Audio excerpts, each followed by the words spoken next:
नमस्कार YouTube family. नमस्कार सर्वांना. तुमच्या मावशीचा ताईचा. एवढे 2-3 दिवसामध्ये कॉमेडीचे व्हिडिओ जरा कमीच आहेत. आईचे व्हिडिओ चालू आहेत श्री मांडरच्या काळूबाईचे. तुम्ही तर घरातली मूर्ती बघितलेली, मंदिरातली मूर्ती बघितलेली. पौष पौर्णिमा आता जवळच येत आहे, त्याच्यामुळं आईचे व्हिडिओ वारंवार येणार आहे. तर प्रतिसाद द्या. व्हिडिओ सबस्क्राईब करा, व्हिडिओ फॉलो करा, नाही का, लाईक करा. आणि भरभराटीच्या आईला तुमचे सबस्क्राईब येऊ द्या, लाईक येऊ द्या. आई काळूबाई सर्वांना सुखी ठेवते आणि सुखीच ठेवणारी शेवटपर्यंत.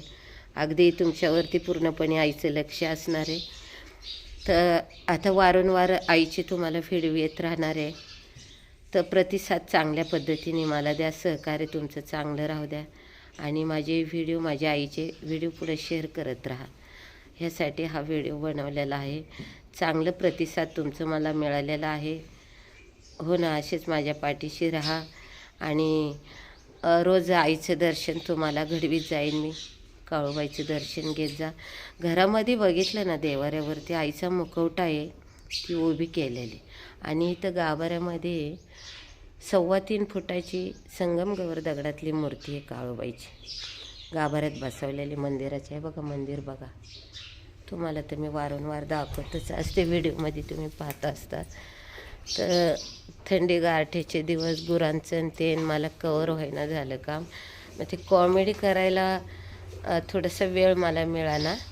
तर आईचे व्हिडिओ आलेलेच आहे. सकाळी पहाटे 4ला 3:30ला उठले, पटकेने आंघोळ करून घेतली आणि आईचे व्हिडिओ तुम्हाला मी पाठवलेलं आहे. आईचं दर्शन घ्या. आई काळूबाई सर्वांचं चांगलं करते. खूप गोडवं देवस्थान आहे. हे माझ्या आईचं मंदिर आहे. हे माझा परिसर आहे बघा. घरदार एकटीच करायला आहे. काय काय करू मी. आणि त्यातून तब्येत हल्ली साध्य नाही. एवढ्या 8-15 दिवसात मणका वगैरे खूप दुखायला लागलेला आहे. थंडीने त्याला लई जोर आला आहे. एक आजार आहे का काय सांगू तुम्हाला. तर आईला नक्कीच तुम्ही प्रतिसाद द्या, हो की नाही. तिचे व्हिडिओ मी तुम्हाला दररोज पाठवत जाईन. आईचं तुम्हाला दर्शन घडवत जाईन. तर व्हिडिओ शेअर करा, सबस्क्राईब करा, लाईक करा. आणि भरभराटीचं असंच माझ्या पाठीमागं तुम्ही उभे राहा. खूप सुंदर अशी तुम्ही मला साथ दिलेली एवढ्या वर्षभरात यूट्यूब फॅमिलीनी. हो, तर तुमची मी आभारी आहे, तुमची ऋणी आहे.